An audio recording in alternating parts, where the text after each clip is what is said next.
Жараткан кыз балага ченебеген чырайлыкты, гүлдөй назиктикти берген кызым. Ошон үчүн бирөөлөрдү кагып силкип, бирөөлөргө орой мамиле жасаба балам. Ананда кыза деби кымбат дейт. Жаман жүрүм турумуң менен атаң экөөбүздү жер карата көрбөгүнүң. Эне көргөн, томбучат ата көргөн, ок жонок деген сөз бар. Үйдө болгон аял затына тиешелүү иштердин баардыгын үйрөнүп алган дурус. Мисалы, шырдак шыгынанды үйрөн балам. Курак кураганды үйрөн, түймө түйгөндү үйрөн. Ал эми тамакта болсо, деги эле укмуш даамды жасашың керек кызым.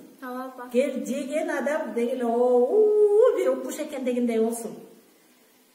Балам, кыргыз кыз балага аябай сонун мүмкүнчүлүктөрдү берген.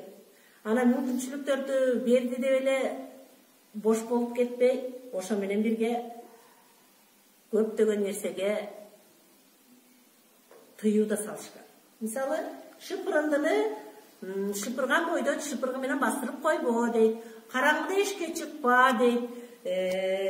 Караңгыда сууга барба деген кыз бала ушундай нерселерди айтышкан. Ал эми үйгө келген мейманды нан коюп, жакшынакай учурашып, анан тосуп ал деген кызым. Дагы бул жерде көп сүйлөшөбүз. Макулбу кызым? Мени уят кыла көрбө.